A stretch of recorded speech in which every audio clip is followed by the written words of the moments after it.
Buenos días, bienvenidos. En nombre de la Asociación de Mercado de Capitales de las Américas, Amerca, y de todas las bolsas que la conforman, les damos la más cordial bienvenida a este primer miércoles bursátiles de las Américas de este año 2022. Esta iniciativa se estará realizando mes a mes en un formato virtual y con temas de interés para nuestros mercados. Los invitamos a compartir con nosotros a través de sus plataformas digitales utilizando el hashtag América. Sin más, recibamos ahora a Gerardo Argüello, gerente general de la Bolsa de Nicaragua, de Bolsa de Valores de Nicaragua, quien nos compartirá sus palabras de bienvenida. En nombre del Comité Ejecutivo de la Asociación de Mercados de Capitales de las Américas, Amerca, me complace enormemente darles la bienvenida esta mañana y expresarles mi agradecimiento por conectarse desde todos los rincones de América y más allá. Era el mejor de los tiempos, era el peor de los tiempos, la edad de la sabiduría y también de la locura, la época de las creencias y de la incredulidad, la era de la luz y de las tinieblas, la primavera de la esperanza y el invierno de la desesperación. Así describió el escritor inglés Charles Dickens el mundo de la Revolución Francesa. Estamos lejos de esos tiempos, pero hoy también vivimos en un entorno muy complejo y contradictorio, y que lo sintetiza esa bella frase. Vivimos en la mejor época, y también en tiempos difíciles, inciertos como la vida misma. Por un lado, el mundo nunca había sido tan rico, interconectado y globalizado. La economía mundial se encuentra en franco crecimiento a pesar de ciertas turbulencias y una pandemia que que resiste a rendir su alma. La ciencia y la tecnología progresan de forma fulgurante. Estamos de lleno en la cuarta revolución industrial, haciendo que el desarrollo de la civilización alcance niveles insospechados hace un par de décadas. Por otro lado, enfrentamos retos globales como la pobreza, el cambio climático, el terrorismo y la amenaza apremiante de la guerra, que generan un aumento de las tensiones que agobian el mundo. Esta es una época de mucha confusión, es un tiempo de desconcierto, de nuevos paradigmas, de debates sobre los cuales son las mejores soluciones a los desafíos económicos, climáticos y sociales que enfrentamos, sobre todo en nuestra región. En este contexto cabe la pregunta, ¿qué podemos esperar hoy de nuestras economías para el año 2022? Para responderla y encontrar un norte, nos congregamos aquí todos y quisiera agradecer de antemano la respuesta que nos brindará la doctora Marta Ruiz Arranz, doctor en Economía en la Universidad de Harvard y asesora económica principal en el Departamento de Países de Centroamérica, Haití, México, Panamá y República Dominicana del Banco Interamericano de Desarrollo. Anteriormente se desempeñó como asesora económica para la región andina. Antes de unirse al BID, en 2015, la doctora Ruiz Arranz trabajó durante 12 años en el Fondo Monetario Internacional, donde fue la jefa adjunta de división en el Departamento de Asuntos Fiscales. Su presentación se titula Perspectivas económicas para América Latina y el Caribe y detallará avances en la recuperación económica de la región y principales riesgos a futuro. Antes de terminar, quisiera resaltar que Amerca, junto a las 10 bolsas de valores que la conforman, Centroamérica, República Dominicana, Curazao y Ecuador, tenemos la visión de trascender fronteras y en unión reforzar nuestra capacidad para generar más negocios, sobre todo entre nuestro mercado. También nos une un interés especial en promover intercambios de información y eventos como este sobre temas bursátiles especializados que nos sirvan de insumo en nuestras labores diarias y sobre todo que abonen en dirección de ese espíritu de integración que es nuestra columna vertebral. Como mencionaba Diana en la introducción, este año a solicitud de muchos de nuestros miembros hemos cambiado la periodicidad de nuestros miércoles bursátiles de las Américas. A partir de hoy les ofrecemos una conferencia mensual el penúltimo miércoles de cada mes, siempre sobre temas relevantes de nuestra industria. Les deseo que disfruten este primer miércoles bursátil del año 2022 y esperamos que nos acompañen todo el resto del año. A todos mis mejores deseos para esta exitosa tribuna de reflexión y de intercambio bursátil. Muchas gracias a todos. Gracias a ti, Gerardo, por tus palabras, muy sentidas y muy apropiadas en estas épocas. Entonces, ahora continuamos. Quisiera recordarles que tendremos un periodo de preguntas y respuestas al final de la presentación de la doctora Marta Ruiz Arranz y lo pueden hacer en la sección de Zoom de preguntas y respuestas. Entonces, ahora recibiremos a nuestra expositora, Marta Ruiz Arranz, como ya mencionó Gerardo, es la asesora económica principal del Departamento de Países de Centroamérica, Haití, México, Panamá y República Dominicana, quien nos presentará las perspectivas económicas para América Latina y el Caribe. Bienvenida, doctora. Muchas gracias a Diana, don Gerardo, por la presentación y muchas gracias a Merca por esta cordial invitación a presentar en esta primera sesión de los miércoles bursátiles de las Américas. Es un honor para mí estar aquí con ustedes esta mañana. Voy a compartir mi presentación. Bueno, como dijeron don Gerardo y Diana, mi presentación se centra sobre el tema de las perspectivas para América Latina y el Caribe este año. Sin embargo, antes de empezar a hablar sobre lo que podemos esperar en el curso de este año, quisiese hablar un poco sobre cómo cerró el 2021 y cuáles fueron las tendencias que dominaron el año pasado, cuáles se siguen manteniendo este año y cuáles tendencias son nuevas y van a dominar las perspectivas de América Latina en este año. A ver, no se me pasa la presentación. Ahora, ok. En esta lámina pueden ver el crecimiento del Producto Interior Bruto de América Latina y el Caribe en la línea azul, comparado con el de otras economías avanzadas y economías emergentes. Como en el año 2021 se consolidó como un año de recuperación económica, el año cerró con un crecimiento de 6.8%, que fue ligeramente superior al de otras economías emergentes y el de economías avanzadas. Y no solo eso, fue mejor del que se esperaba al principio del año. Como ven en la gráfica de la derecha, en enero del 2021 se esperaba que el crecimiento para América Latina y el Caribe en su conjunto fuera de apenas 4%.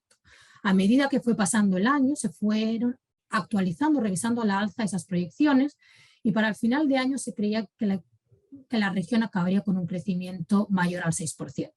Acabó siendo casi del 7%, un rebote muy considerable. ¿Ven? Una recuperación en forma de V.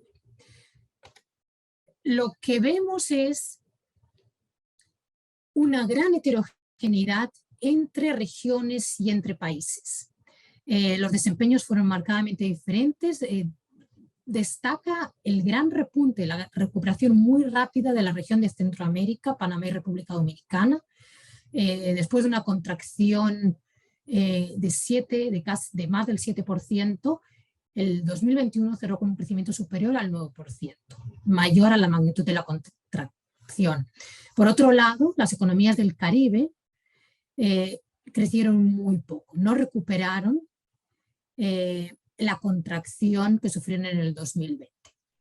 También una recuperación más lenta de lo esperado la tuvo México, y Sudamérica se benefició del crecimiento, sobre todo del precio de los commodities. A la derecha ven el crecimiento por países, una selección de países de América Latina, y quisiese hacer notar el crecimiento de Costa Rica, Guatemala, Honduras, República Dominicana.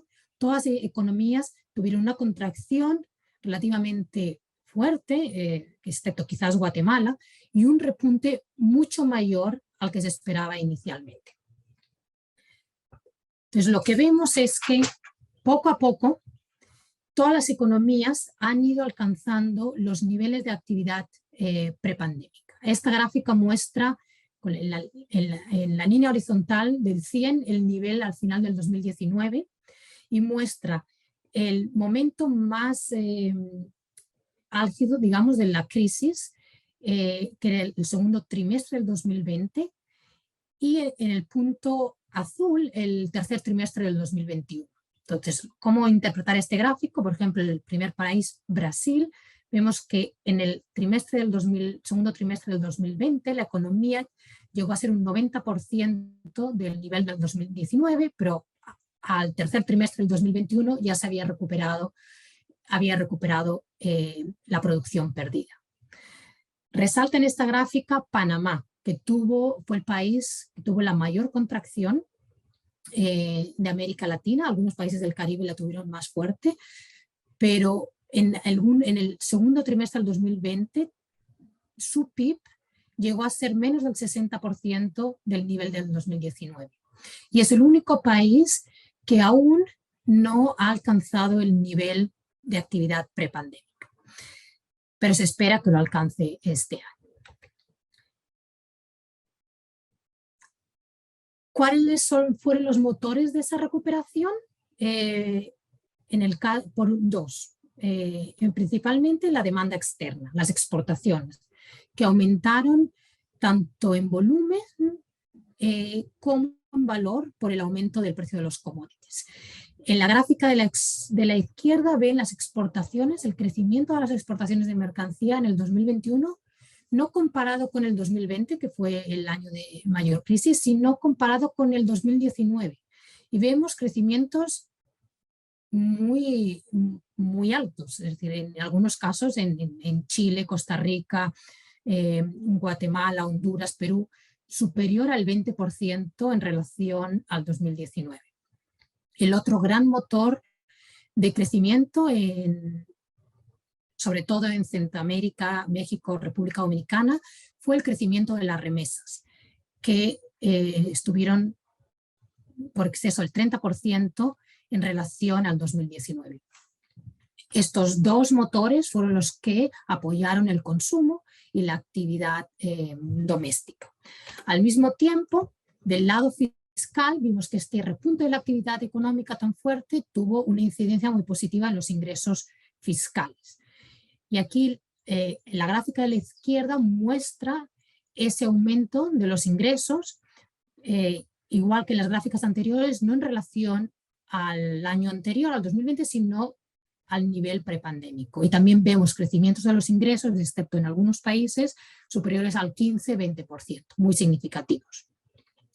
Ahora, lo que pasó en el lado fiscal es que los gastos públicos siguieron siendo elevados en el 2021. Y esta gráfica muestra el crecimiento de los gastos totales en relación al 2020, que fue un año de expansión del gasto público para apoyar el sector salud, apoyar a la población en forma de transferencias, etc. Entonces, excepto en algunos países como Brasil, que ya empezaron el proceso de consolidación del gasto, la mayoría de países siguieron apoyando la recuperación con mayor gasto. Entonces, el resultado de estas dos dinámicas de ingresos y gastos es que hubo una mejora a nivel agregado para la región, una mejora del balance fiscal, se redujo el déficit, como ven en la gráfica de la izquierda, pero no se llegó a alcanzar el déficit de inicio de la pandemia.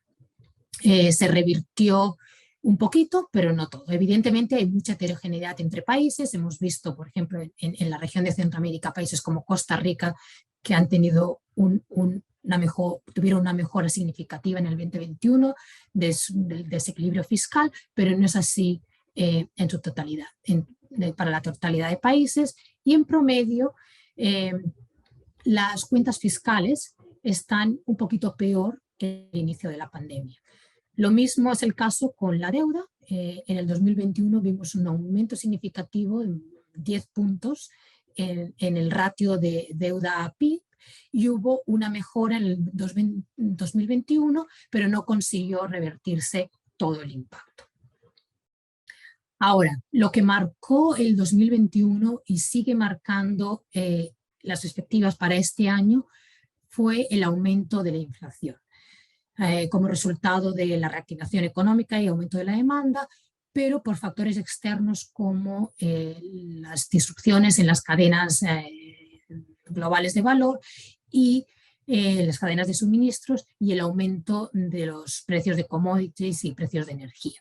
Vimos en países como Brasil, El Salvador, Panamá, Perú, aumentos significativos, incluso más de 4 puntos. En algunos países se alcanzaron niveles de inflación que no se habían visto en los últimos 15 años y esa tendencia, como veremos más adelante, continúa. El único país de la región que registró una caída de la inflación fue Guatemala y en parte es resultado de que en el 2020 los huracanes ETA y IOTA aumentaron los precios en ese país y el 2021 se vio un retroceso. En respuesta de esas presiones inflacionarias, lo que vimos es un giro en la política monetaria, que dejó de ser acomodaticia para ser restrictiva. Las tasas aumentaron en algunos casos, como Brasil, México y otros, de forma significativa, y esos aumentos de tasas de interés siguen en el 2022. Otro cambio que llegó a ser una sorpresa al final del año pasado y que continúa este año y que genera incertidumbre sobre la recuperación fue la aparición de la nueva variante Omicron, que lo que hizo fue multiplicar el número de nuevos casos de COVID en todo el mundo, no solo en Latinoamérica. En esta gráfica ven cómo los casos promedio a mediados de diciembre eran 15.000 nuevos casos diarios para toda la región, y eso saltó a más de casi 350.000 casos diarios a mitad de enero.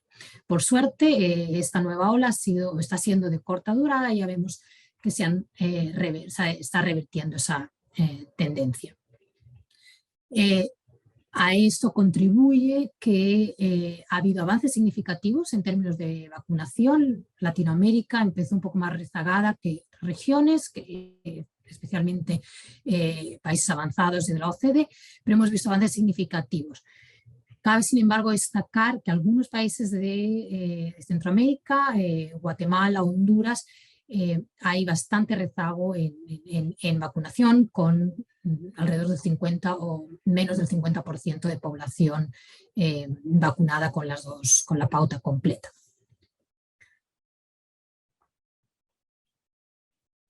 Ahora, ¿qué nuevas tendencias vemos desde el final del año pasado y este año?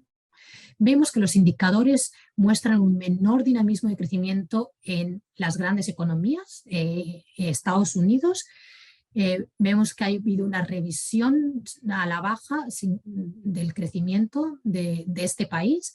El Fondo Monetario había proyectado un crecimiento de 5.2% en el 2022 para Estados Unidos, y en su nueva revisión de enero rebajó este crecimiento a 4%. Por una serie de factores.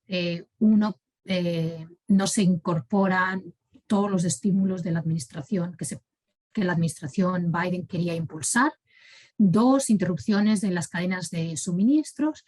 Y en tercer lugar, una inflación más persistente que va a llevar a un repliegue de los estímulos monetarios de forma anticipada. Y esto evidentemente va a tener un impacto en la región, especialmente en Centroamérica, Panamá, República Dominicana, ya que más de 2/3 de las exportaciones van a Estados Unidos. También se revisó a la baja el crecimiento de China, otro importante socio comercial, sobre todo para los países del cono sur. 30% de las exportaciones de Mercosur van a China. Y en este caso las revisiones se deben además de la interrupción de las cadenas de suministros y del cierre de fábricas, la política de cero COVID muy estricta de China, que a cada rebrote es un cierre de una parada de la actividad económica y de las fábricas. Y en segundo lugar, una menor inversión en vivienda, en el sector residencial, por un calentamiento de este sector. Ustedes habrán escuchado noticias de lo que pasó en el sector inmobiliario a finales del año pasado. Por estas razones vamos a ver una desaceleración muy marcada de un 8% a un 4.8% en el 2020. Entonces, esta desaceleración en las economías avanzadas y China va a llevar también a una ralentización de la actividad en América Latina y el Caribe. La recuperación va a continuar, pero a un ritmo más moderado. Se espera un crecimiento para la región en su totalidad de alrededor del 2,5%. Y de nuevo hay bastante heterogeneidad entre regiones y países. La única región que tendrá un crecimiento mayor al año pasado será el Caribe, pero esto se debe a que la actividad estuvo muy rezagada en el año pasado. Y para la región de Centroamérica, Panamá y República Dominicana se espera un crecimiento del 4,5%. Vemos una revisión mayor del crecimiento para Sudamérica en relación a lo que se esperaba anteriormente, sobre todo por revisiones en Brasil, de Perú y otros países de Sudamérica. Ahora, a este panorama tenemos que añadir una serie de riesgos o desafíos que podrían complicar estas proyecciones. Y a diferencia del año pasado, que los riesgos, digamos, estaban al alza y esas proyecciones fueron revisando al alza a medida que pasaba el año, este año dominan los riesgos a la baja. ¿Por qué? En primer lugar, porque la pandemia no ha acabado, pueden aparecer nuevas variantes y eso podría prolongar la pandemia y generar nuevos cierres y paradas de la actividad económica.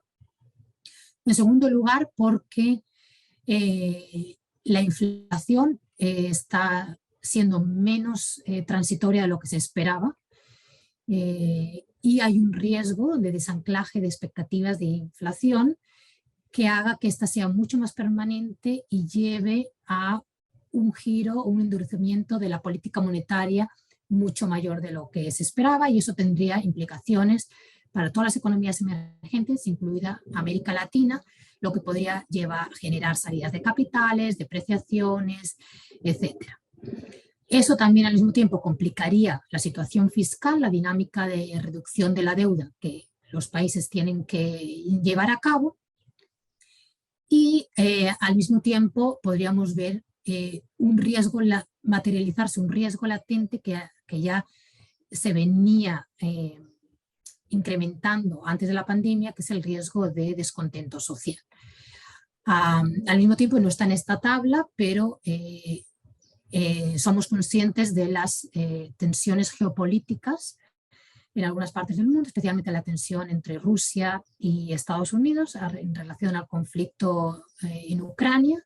Vimos que ayer ya hubo incursiones de Rusia en territorio de Ucrania y hay mucha incertidumbre sobre la magnitud y la escala de ese conflicto y las implicaciones que podría tener eso en el resto del mundo.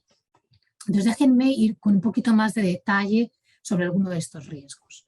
En primer lugar, la persistencia de la inflación, que está cambiando la orientación de la política monetaria en países avanzados. Como mencioné anteriormente, ya en países de nuestra región han tenido que cambiar la orientación de la política monetaria, y en países avanzados aún no ha empezado, pero se ha anunciado que esto va a pasar. La FED ya anunció que empezaría a aumentar las tasas de interés en marzo y ha desacelerado el programa de compras de activos. Lo mismo lo ha hecho el Banco Central Europeo.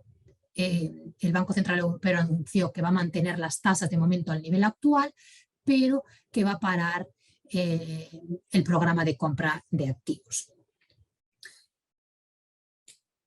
¿Cómo va a ser ese aumento de tasas de interés en países avanzados?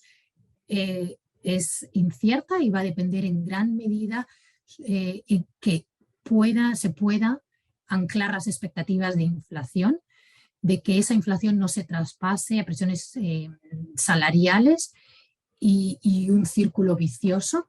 La mayoría de analistas espera que la FED haga 3 aumentos de tasas este año, pero hay incertidumbre sobre el hecho de que eso permita anclar las expectativas. Todo esto, la implicación es que llevaría a condiciones más restrictivas de financiamiento para América Latina y el Caribe y posibles salidas de capital. Para ejemplizar esto, aquí hay una lámina sobre México. Hemos visto ya un aumento de los rendimientos de los bonos mexicanos. La curva se ha desplazado entre 1 punto y medio en los últimos 6 meses y hemos visto salida de capitales. Los no residentes se han desposicionado de los títulos de renta variable mexicanos. Esto se podía acentuarse cuando se endurezca la política monetaria de países avanzados. Podría llevar también a mayor volatilidad en mercados financieros. Vimos cómo la publicación de las minutas de la FED en enero llevó a una corrección muy fuerte de la bolsa en Estados Unidos, especialmente el sector tecnológico, y cómo todo ello repercutió también en otros países y en mercados emergentes. El apetito al riesgo podría aumentar y después de lo que hemos visto en el 2021 fue una estabilización del riesgo país. Durante la pandemia, la calificación de deuda y el riesgo país aumentó, la calificación de deuda empeoró y el riesgo país aumentó, pero se fue estabilizando a lo largo del 2021. Esto podría revertirse si ese ciclo, el nuevo ciclo de la política monetaria no se maneja apropiadamente o si las tensiones geopolíticas que mencioné anteriormente se intensifican. Esto evidentemente tendría implicaciones para el financiamiento externo de los países, tanto del sector público como del sector privado. Esta es una gráfica que muestra que en los últimos 2 años, a pesar de la crisis, el mercado internacional no ha estado cerrado para los países de la región. Muchos países lograron emitir deuda, bonos soberanos en dólares, pero dependiendo de las condiciones internacionales, esta situación podría cambiar. Por lo tanto, una recomendación sería, bueno, países adelantarse a estos nuevos, a las posibles nuevas condiciones. Hemos visto, por ejemplo, República Dominicana es uno de los países de la región y Panamá también que han salido al mercado ya de forma muy exitosa. Por ejemplo, República Dominicana la semana pasada logró emitir más de 3.500 millones de dólares, una parte para financiar el presupuesto de este año, otra parte para reemplazar deuda más cara y alargar la madurez, que es algo que se recomendaría a los países de la región para evitar riesgos a futuro de rollover o de descalce de monedas. Ahora, del lado fiscal, lo que preocupa es que el aumento del coste de financiamiento y del aumento de tasas y posible menor crecimiento complique esa dinámica de reducción de la deuda.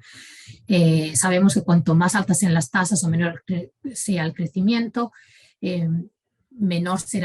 más lenta será esa reducción de deuda. Por otro lado, una inflación mayor ayuda, pero no es lo que uno quisiese en este caso, porque tiene otras consecuencias muy negativas. Sabemos que la inflación es regresiva y afecta desproporcionalmente a los más pobres, pero ya vemos una situación fiscal delicada. El espacio fiscal de muchos países de la región es limitado y la disyuntiva aquí es que cómo apoyar el crecimiento en un momento en que tanto la política monetaria como la fiscal van a ser menos expansionaria o más restrictiva que en el pasado, ¿no? En un contexto de recuperación a medias o incipiente recuperación. Vemos que el pago de intereses de la deuda, el servicio de deuda, es muy alto en algunas economías. En la gráfica de la izquierda ven que en Brasil, Costa Rica, Panamá, más del 30% de los impuestos se destinan al pago de la deuda, lo que es significativamente muy alto y deja poco espacio para otro gasto prioritario. Y en la gráfica de la derecha ven que hay una relación negativa entre el pago de intereses y el gasto en capital. Entonces, lo que hemos visto, lo que vimos en el 2020 y en algunos países en el 2021 también, fue una reducción muy significativa del gasto de capital, de la inversión pública. Y eso sabemos no es recomendable porque la inversión pública es el gasto que más impacto positivo tiene en el crecimiento. Entonces, ese es un riesgo importante, que la deuda tarde más en reducirse y que se desplace gasto prioritario, como puede ser el gasto de capital o el gasto social. Ahora, en el sector financiero, el riesgo más importante es el aumento de la cartera vencida, de la mora, cuando se retiren las medidas excepcionales implementadas durante la pandemia. Sabemos que algunos países ya han empezado a desmontar todas esas medidas excepcionales, otros países lo han alargado, extendido durante unos meses, la mitad de este año, incluso final del 2022, pero sabemos, por análisis también del BID y de otros, que esas medidas de política monetaria, de inyección de liquidez, de moratorias, de pagos, tuvieron un efecto muy positivo, fueron parte, digamos, de la solución, de la reactivación de la economía, evitaron un aumento de la mora y mantuvieron el crédito en la economía. Nuestras estimaciones indican que la mora hubiese aumentado hasta 12% en lugar de ser 3% en promedio para la región sin estas medidas. Y también sabemos que el crédito se contrajo muy poco en relación a la actividad económica. Son dos variables que en otras crisis han ido de la mano, es decir, pero aquí vimos una disociación entre la actividad económica, la caída del PIB fue muy marcada, mientras que el crédito no cayó tanto. Incluso algunos países no llegó a caer, se desaceleró, pero no cayó. Y eso es porque, bueno, hubo gran parte de la cartera que se reestructuró, se dieron perdedores de gracia, moratoria, etc. Pero es una preocupación a futuro, sí. ¿Por qué? Porque las encuestas indican que muchas familias no podrían hacer pago a sus deudas sin estas medidas de flexibilización. Esto es en la mitad del año pasado, una encuesta que indica que entre el 20, 40, 50% de los hogares que tienen deuda no podrían hacer pago, no podrían hacer frente a estos pagos sin esas medidas. Entonces es un riesgo a monitorear. El endeudamiento de familias, aquí me centro en familias, pero también en empresas, porque ello podría poner en riesgo el nivel de morosidad y también la recuperación del empleo. También en un estudio que acabamos de publicar, vemos que en general, y este es un estudio para Centroamérica y México solo, pero la mayoría de hogares de la región no tienen deuda, o el servicio de la deuda es una proporción limitada de los ingresos, pero hay un número de hogares que sí que están sobreendeudados. Sobreendeudados me refiero a que el servicio de deuda es mayor al 30% de los ingresos. Por ejemplo, en Costa Rica, más de un 30% de los hogares que tienen deuda declaran tener un servicio de la deuda mayor al 30% de los ingresos, que es el umbral que se considera, digamos, saludable. Además, este nivel de sobreendeudamiento se concentra en hogares más vulnerables, de bajos ingresos, con mayor número de dependientes, hogares desempleados, etc. Entonces es un riesgo a monitorear a futuro. Y bueno, esto es un poquito de publicidad. Si quieren un mayor análisis de la situación de endeudamiento de hogares y de empresas, que no he hablado en la presentación, pueden ir a este informe del BID que acabamos de publicar. Y la última parte de la presentación es sobre los efectos de más larga duración de esta crisis. Hemos visto que la actividad económica ha repuntado, la recuperación fue en forma de V, se ha alcanzado en la mayor parte de los países el nivel de actividad previo a la pandemia, pero eso no significa que esta crisis no tuvo efectos de más larga duración y en particular efectos sociales. Hemos visto aumento de la tasa de pobreza muy significativa en algunos países y se revirtió un poquito en algunos en el 2021, pero hemos visto retrocesos de 5 o 10 años en algunos países, algo que tardará mucho tiempo en recuperarse. En parte es porque, a pesar de que la actividad económica se recuperó, el empleo no se recuperó en la misma medida. Hemos visto un aumento marcado de la desocupación, que no se ha revertido totalmente, y un aumento de la inactividad. Una gran proporción de la población salió del mercado laboral y no ha regresado. Y como ven en la gráfica de la izquierda, el crecimiento del empleo en relación al inicio de la pandemia aún es negativo. Entonces, aún no se ha recuperado todo el empleo perdido y mucha gente salió del mercado laboral. Y eso está teniendo una incidencia en los ingresos de las familias y, por tanto, en los niveles de pobreza monetaria. Y otro ejemplo de secuela o de efecto cicatriz de larga duración de esta pandemia es en otro indicador social, por ejemplo, la asistencia escolar y aprendizajes. Hemos visto que para muchos chicos de la región se ha perdido más del 50% de días de clases. En algunos países como Honduras, Panamá, que tuvieron las restricciones más agudas, casi se perdió la totalidad del curso escolar el año pasado y el 2020. Eso puede generar muchos problemas, deserción escolar.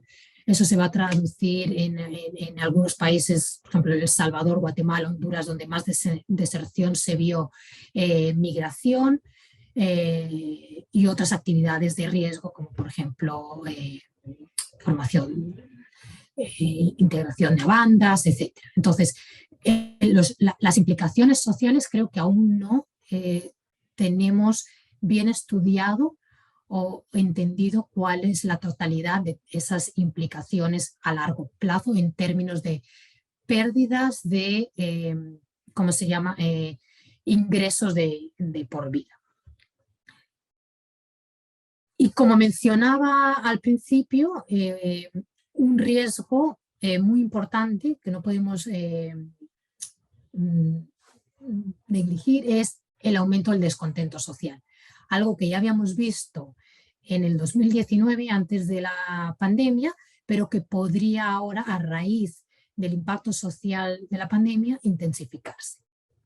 Y esto, bueno, podría tener implicaciones y tener un impacto negativo en la recuperación económica y lo más importante, en la implementación de reformas a futuro que son necesarias para hacer que esa recuperación sea más sostenible y duradera.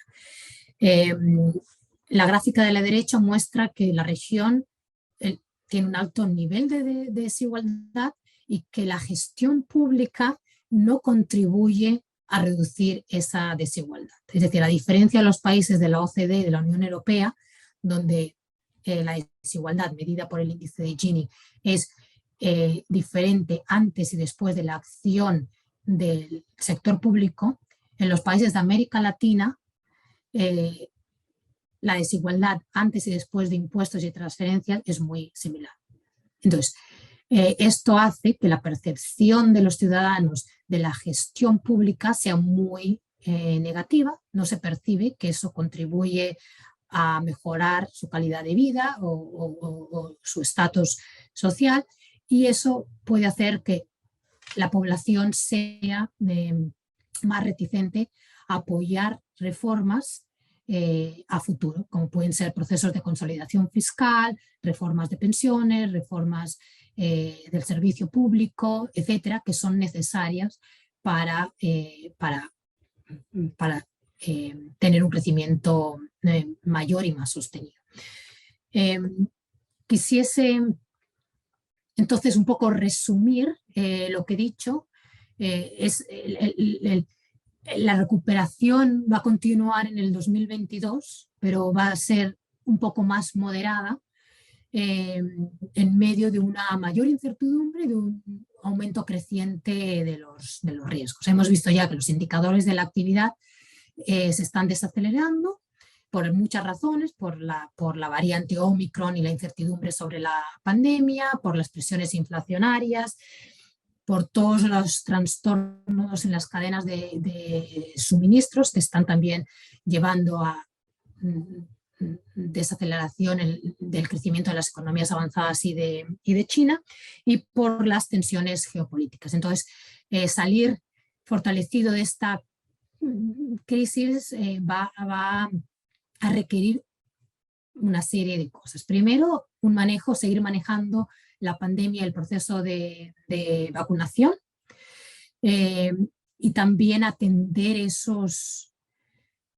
secuelas, digamos, de más larga duración de la pandemia, especialmente en el ámbito social. Y después la capacidad de mitigar los riesgos externos y otros desafíos económicos y sociopolíticos.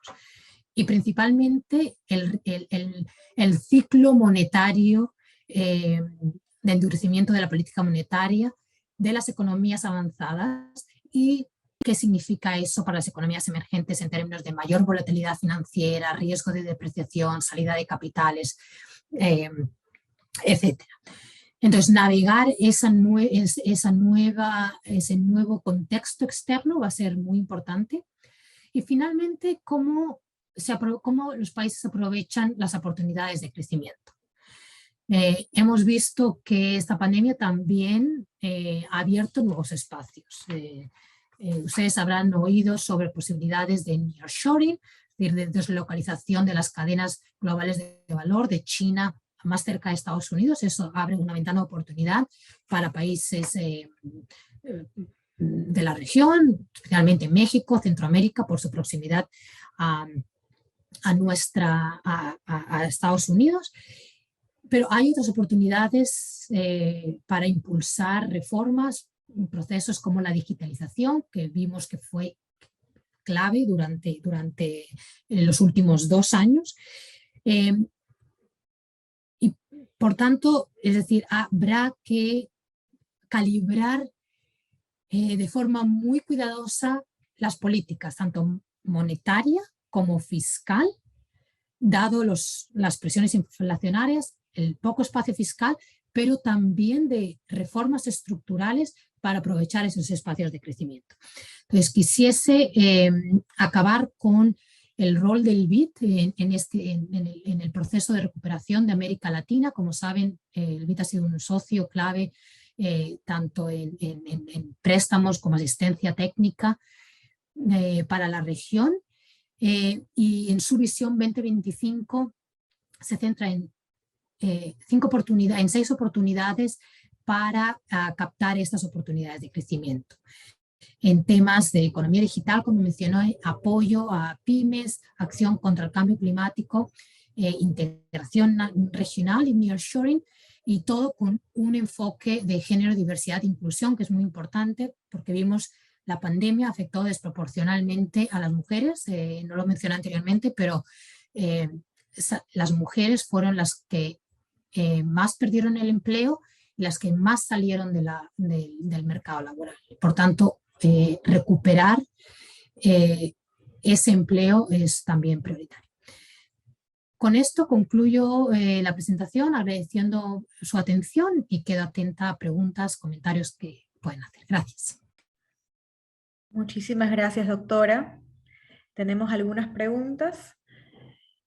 Una de ellas es sobre el sobreendeudamiento de los países. ¿Cuál sería el riesgo para las economías de estos países? Y también mencionan el caso de El Salvador, en el que se ha llegado a su máximo histórico y se espera una emisión de bonos soberanos en marzo, se dice, por 1.000 millones en bitcoins. Entonces, el tema del sobreendeudamiento parece que es uno de los más discutidos ahora.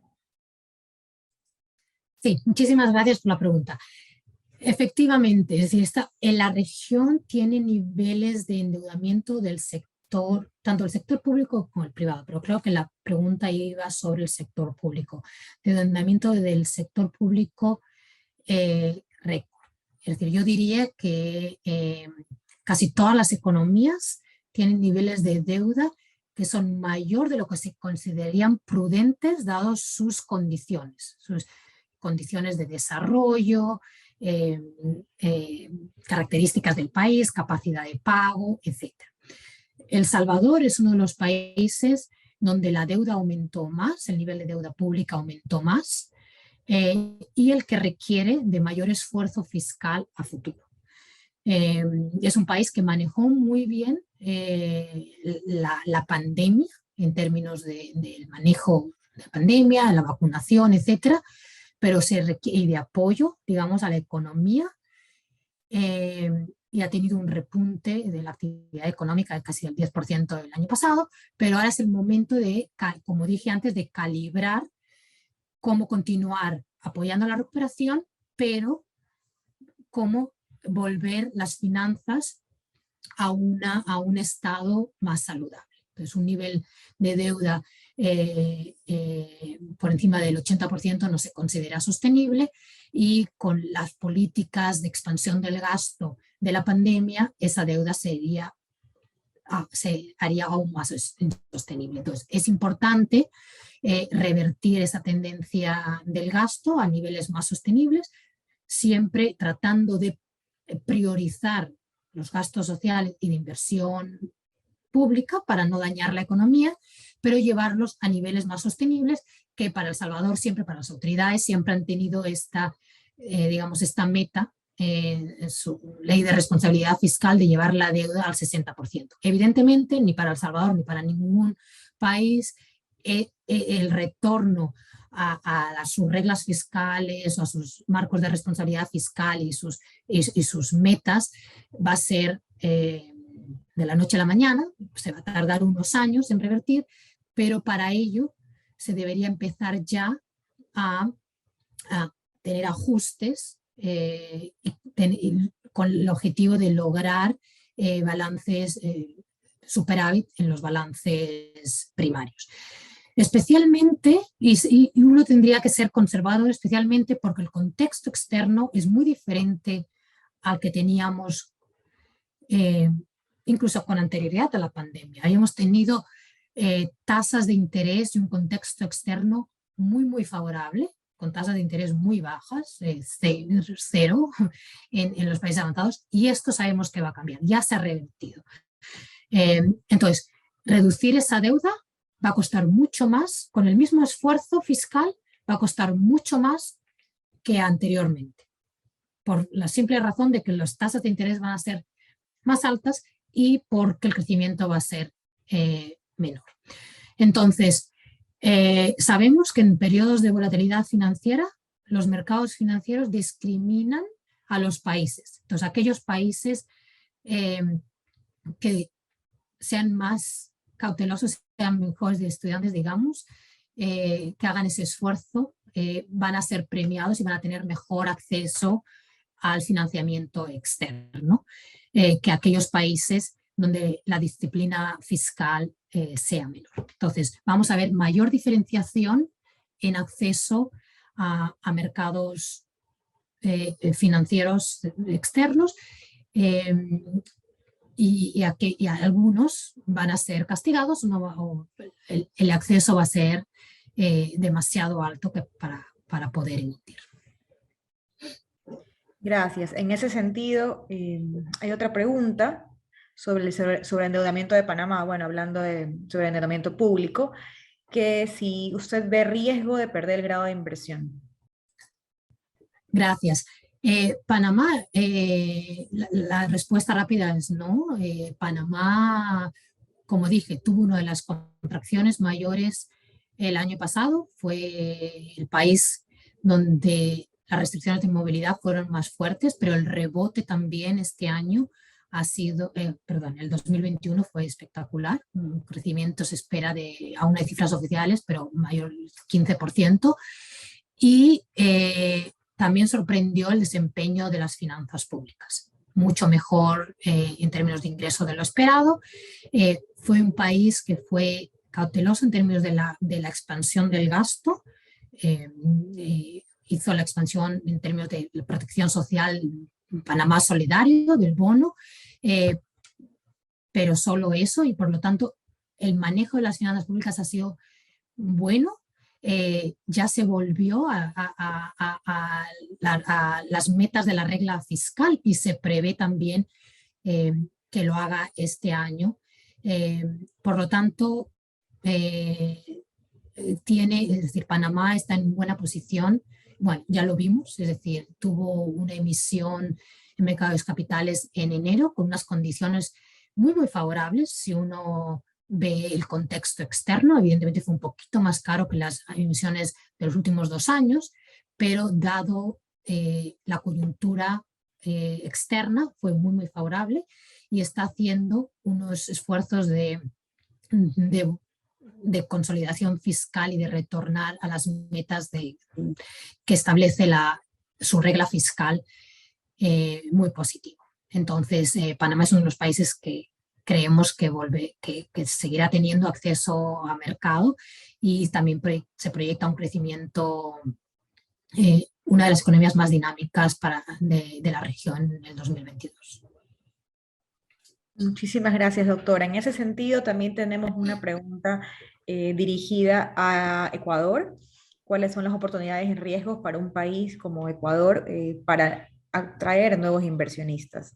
Y luego, si podemos comentar también un poquito sobre el panorama político-económico de Costa Rica con la nueva ronda electoral.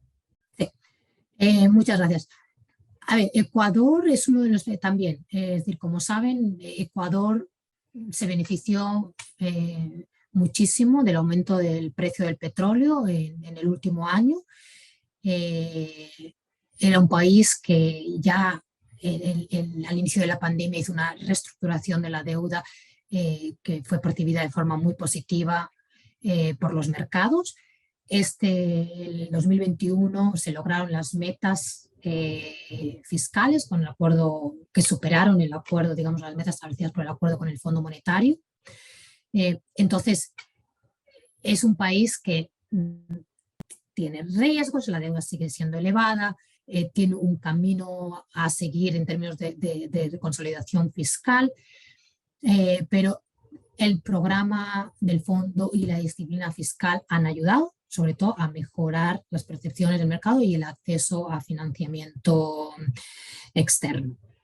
El precio de los commodities evidentemente ayuda, ha sido un windfall para la economía, pero es un país que también necesita otras fuentes de crecimiento que no sean tan dependientes del petróleo. Y es un país que tiene tiene el manejo de la política económica está restringido por ser un país dolarizado, ¿no? También tenemos Panamá y El Salvador en la misma situación, entonces el único lever, digamos, de la política macroeconómica es la política fiscal y por eso es tan importante un manejo adecuado de esa política que se está haciendo. Pero como dije anteriormente, es una oportunidad también para los países de la región de hacer reformas estructurales de más largo plazo en el mercado laboral, en el mercado de productos, para conseguir un crecimiento más sostenible y que sea menos dependiente del petróleo. En cuanto a Costa Rica, sí, estamos en medio de un proceso electoral. Yo quería enfatizar varias cosas. Uno, el buen desempeño de la economía, con un crecimiento mayor de lo esperado en el 2021. La actividad económica se recuperó muy fuertemente, pero ha sido un crecimiento dual, digamos.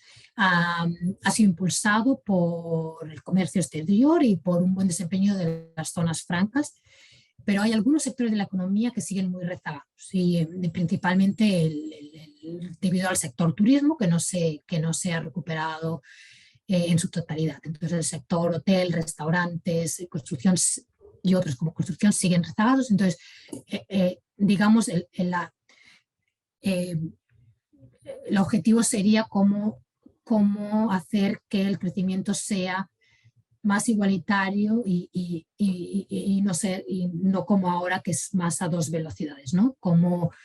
Y eso me imagino que lo vamos a ver una vez que se recupere el turismo en su totalidad y que haya más efecto derrame del sector zona franca, el sector externo, a la economía doméstica, al sector doméstico. Y el otro factor positivo que quería resaltar de la economía Costa Rica es el buen desempeño de las finanzas públicas. Sabemos que el nivel de deuda de Costa Rica es elevado. Costa Rica ha empezado un proceso de consolidación fiscal antes del inicio de la pandemia, que fue interrumpido por la pandemia naturalmente, pero que logró retomar. Y con un acuerdo con el fondo se ha impuesto esta disciplina fiscal y, como dije en la presentación, las metas fiscales fueron mejores, es decir, los resultados fiscales fueron mejores que las metas que se establecieron al principio del año, lo que es positivo. Ahora bien, ¿qué están viendo o qué están esperando también los mercados, ¿no?, de Costa Rica? Y es la implementación de unas medidas estructurales del lado fiscal y del resto de la economía que sean más duraderas, porque lo que hemos visto es una mejora de la situación fiscal que en parte es por el efecto rebote de la actividad económica y en parte por una serie de medidas excepcionales que no van a continuar este año, ni a los próximos años. Por lo tanto, es importante que se hagan algunas reformas, tanto del lado de ingresos como de gastos, que sean de más larga duración, para que esa mejora fiscal sea sostenible en el tiempo. El ciclo electoral, como en otros países, pues crea incertidumbre sobre el futuro, sobre cuál es la orientación de las políticas económicas a futuro, pero entiendo que los dos candidatos que ahora están contendiendo a la presidencia de Costa Rica tienen ideas similares sobre la gestión económica. Evidentemente hay diferencias, pero no se prevé un giro en términos de gestión, de manejo macroeconómico. Entonces, en ese sentido, vemos unas perspectivas de crecimiento buenas también para el 2022, y lo que uno esperaría es que se fuese extendiendo a todos los sectores de la economía y no solo estuviese en las zonas francas y los sectores de exportación. Muchísimas gracias. Para concluir, por el tiempo, si nos puede dar una recomendación general sobre qué tipo de políticas económicas, monetarias o fiscales recomendaría para aumentar el crecimiento y el desarrollo de la región y, bueno, evitar todo el efecto de la pandemia o contrarrestar, ayudar a la recuperación y sobre todo todos estos efectos, incluso el tema bélico, el tema del conflicto que está en Rusia, cómo está afectando a la economía global. Entonces, un poco un cierre para nuestra audiencia. Sí, claro. Muchas gracias por la pregunta, Diana. Sí, a ver, como dije, creo que la clave va a ser cómo manejar todos estos riesgos, muchos de los cuales no son externos. Uno importante es el nuevo giro a la política monetaria de países avanzados. Entonces, esto va a hacer que se endurezcan mucho más las condiciones en los países de la región. Entonces, se recomienda que los países prolonguen, es decir, extiendan los vencimientos de su deuda, si es posible, evitar los descalces de moneda en el sector financiero, porque sí, lo que podemos ver es salida de capitales y con ellos grandes depreciaciones de monedas. Aquellos países que tienen flexibilidad cambiaria, sabemos que el tipo de cambio puede absorber algunos choques, entonces va a ser importante para las autoridades monetarias también manejar esa flexibilidad y manejar que no sea abrupta, es decir, con intervenciones también pero pendiente de su nivel de reserva. Importante para el sector también financiero, medidas macroprudenciales que hemos visto que Centroamérica no las usó. Por ejemplo, hubo países de Sudamérica que usaron medidas macroprudenciales durante la pandemia para amortiguar el choque. Es decir, en Centroamérica se utilizaron medidas microprudenciales, pero no macroprudenciales. Entonces, una combinación de esas medidas se va a tener que calibrar si mantener o extender o retirar las medidas de apoyo durante la crisis, digamos, de liquidez, moratorias, etcétera. Entonces, la palabra creo que para las autoridades macroeconómicas va a ser calibrar el aumento de las presiones inflacionarias con el apoyo a la recuperación. Entonces, es usar todas las herramientas que tienen a su disposición las autoridades para impulsar ese crecimiento y para mantener la salud de las finanzas públicas y la estabilidad financiera, sin, creo, olvidar el tema importante social, porque, como dije, esa es la cicatriz, ese es el tema que va a durar mucho más allá de este año. Entonces, se va a necesitar apoyo, continuar apoyando gasto social a algunas familias vulnerables, a gasto en educación y ver qué se hace con esa población de jóvenes que desertaron, reorientarlos al mercado laboral, más formación a los profesores. Las políticas para el sector educación y salud van a ser prioritarias. Y después, en relación a las tensiones geopolíticas, creo que las implicaciones, los escenarios que se visualizan ahora, las implicaciones tendrían, bueno, aumento en los precios energéticos, eso seguro. Entonces, para la región de Centroamérica, Panamá, República Dominicana, que son importadores de petróleo, ya vimos la factura petrolera aumentando el año pasado muchísimo. Eso podría incentivarse. Aquellos países que tengan subsidios energéticos van a tener que internalizar ese coste, y sobre todo vamos a ver volatilidad financiera, posibles salidas de capital y aumento en los costes de financiamiento. Entonces, lo antes, digamos, que los gobiernos puedan asegurar el financiamiento de sus presupuestos este año y minimizar los riesgos de rollover, digamos, bueno, lo antes posible, lo mejor será. Entonces, algunos países como Panamá, República Dominicana, ya se adelantaron, digamos, a ese posible mayor aumento de costos de financiamiento.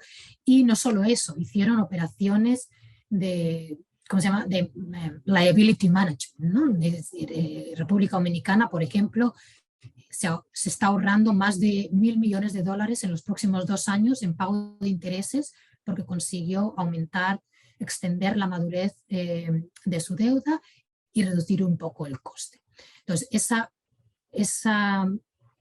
ventanas de oportunidad deberán aprovecharse. Al mismo tiempo, no olvidar acciones que no cuestan dinero, digamos, para el fisco o para la población, de otras reformas que pueden llevar a un crecimiento sostenible. Y ahí estoy hablando de todo lo que se refiere a mejora del clima de negocios, destrave, etc. Un colchón para Centroamérica siempre ha sido, aparte de las remesas, ha sido la inversión extranjera directa. Y habíamos visto antes de la pandemia una reducción de esa inversión extranjera directa. No vimos un desplome como se esperaba en los últimos 2 años, y eso es una buena señal. Es decir, la inversión extranjera directa es otro motor de crecimiento para la región, pero que los inversores extranjeros están viendo: 1, estabilidad política; 2, estabilidad macroeconómica; y 3, buenas condiciones de clima de negocio, de destrave, de trabas para abrir negocios, para lidiar con el sector privado, más digitalización en los procesos, etc. Entonces, avances en todo eso también, en todas esas áreas, también pueden ser un factor de atracción de inversores, especialmente en un momento en que Estados Unidos está buscando, empresas de Estados Unidos están buscando salir de China y moverse más cerca de Estados Unidos. Entonces, con esas oportunidades, digamos, de crecimiento, lo dejo y les agradezco muchísimo por esta oportunidad y por su interés. Muchísimas gracias. Tuvimos excelentes preguntas, incluso no todas fueron contestadas por respeto del tiempo, pero trataremos de encontrar una manera de responderlas. Las vamos a tener archivadas. Le agradezco muchísimo, doctora, por acompañarnos el día de hoy. Una presentación increíble, un excelente inicio para estos miércoles bursátiles que tendremos cada mes. Ha sido un honor conocerla y escucharla. De esta manera damos por concluido este primer miércoles bursátiles de las Américas. Los esperamos el próximo miércoles 23 de marzo con otra interesante exposición. También los invitamos a revisar en las redes sociales de cada bolsa los boletines trimestrales con información relevante de cada mercado. Y muchísimas gracias por acompañarnos. Excelente tarde para todos y muchísimas gracias, doctora, nuevamente. Muchísimas gracias. Buenas tardes a todos.